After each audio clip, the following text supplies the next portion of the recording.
Well, if you've been to LAX or Van Nuys airports recently, you know there are a lot of changes on the horizon. Those changes are part of modernization efforts, and we are at Van Nuys Airport to find out what's going on. Joining us now is Justin Erbacci. You are the CEO of Los Angeles World Airports. Thank you so much for having us. Thank you very much. My pleasure. All right, so Justin, as CEO, what does your job entail? So as CEO of Los Angeles World Airports, I have the privilege of helping to manage two airports within the city of Los Angeles International Airport, or LAX, and Van Nuys General Aviation Airport here. And the job entails all aspects of operating those airports and making sure that they're safe and secure for passengers and for employees. And that also entails a lot of different aspects as well. So there's a whole aspect around modernization of the airport. That's the construction that we're doing to improve or build new facilities. Then there's also the commercial aspects, so the concessions and the leases to the airlines and to various entities that lease our facilities. Then we have also a lot of initiatives around sustainability and around inclusivity and equity and around the community. So those are all aspects that we have to manage for operating both of those airports. What role does Van Nuys play in the overall LAWA system? So from our perspective, Van Nuys is very important. It's one of the busiest, if not the busiest, general aviation airport in the country. Well, what does general aviation mean? So general aviation is non-commercial airline activities. So charter flights, private airplane takeoff and landings and parking here, maintenance of charter aircraft. It's just not the type of commercial airlines where you go and you pre-book a flight at a specific time at a specific location. So that's it's covered by a different regulation from the FAA and then LAX. So LAX is a full commercial airport and it can do all kinds of activity. But here, because it's a general aviation airport, they can't conduct commercial activity as that normally is known with major airlines flying in and out of here at preset times. Mm-hmm. I see a law enforcement vehicle driving by, so what are the security measures here? So we have the largest airport police department in the country that protects both LAX and Van Nuys. So it's the same department, we just have different management here from within that department, but both are covered by our airport police division, and they make sure that they keep the airports safe and secure. How busy is this airport? About how many planes use it? One of the busiest, if not the busiest, general aviation airport in the country. And we had approximately 230,000 operations last year. That's both takeoffs and landings. And that's all different types of activities. So you have charter flights that come in and out of here.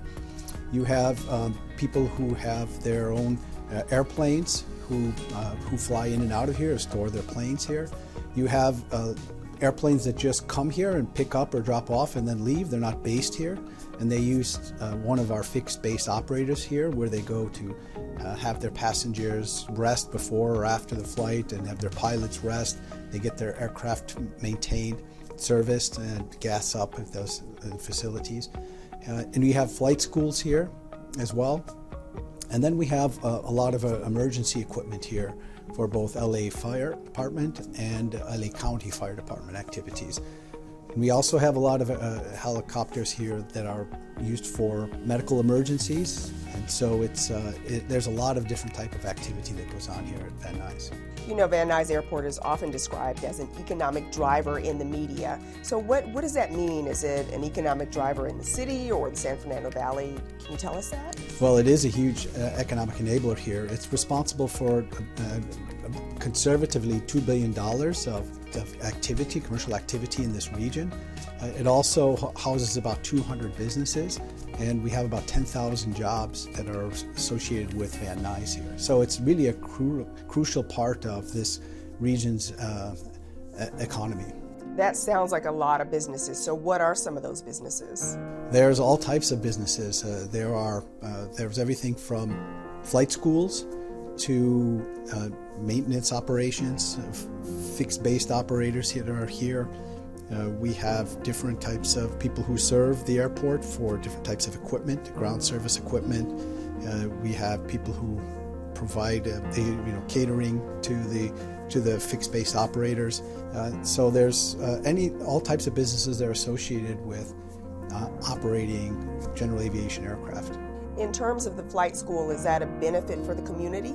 Sure. There's about 20 flight schools that are based here, and they are very important for us to try to help people in the community learn how to fly, because we're very short in pilots. So getting people to learn how to fly either commercially or just recreationally is very important for the area.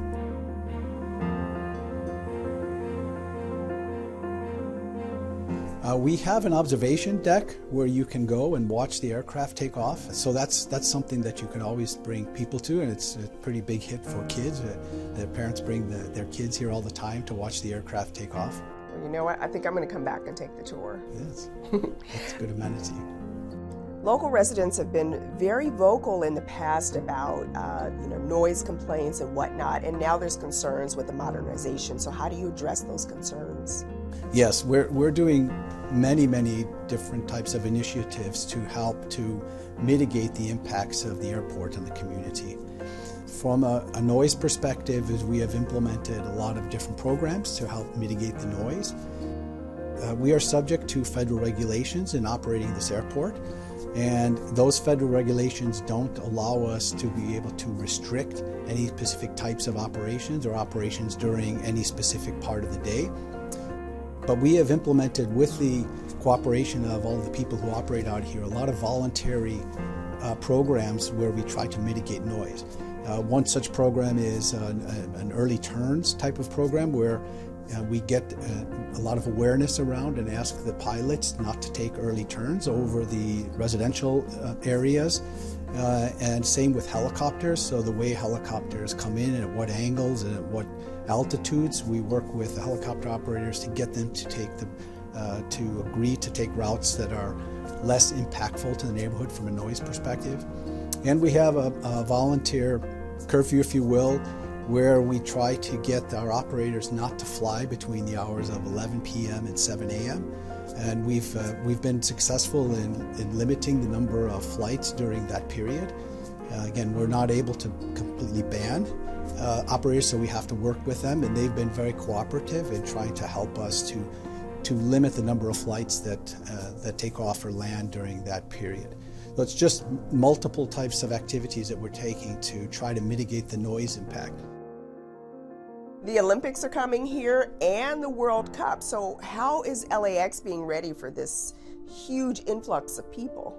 So we have a huge transformation going on at LAX right now. A big part of that is our landside access modernization program, which is going to revolutionize the way people access the airport. That includes our new automated people mover train. It's going to connect with a new economy parking lot, with our consolidated rental car facility, and it's going to connect with the Metro finally after so many years. But we also are modernizing all of our terminals and actually building a couple of new terminals. All of these projects that we're doing, certainly we want to have as many of them ready for the World Cup in 26 and then the Olympics in 28. But we would be doing all of these projects anyway. We need to do all these projects anyway, regardless of either of those events, in order to be able to accommodate the growth in the passenger numbers that are projected to come to this region. We are transforming both LAX and Van Nuys, but we're turning them into world-class airports that passengers want to come to instead of dreading to come to. Justin Erbacci, CEO of Los Angeles World Airports, thank you so much for having us here. Thank you for all the information you provided. It was certainly an informative conversation. And that's going to do it for this edition of LA Currents. I'm Anita Bennett. Thank you for watching and have a great day.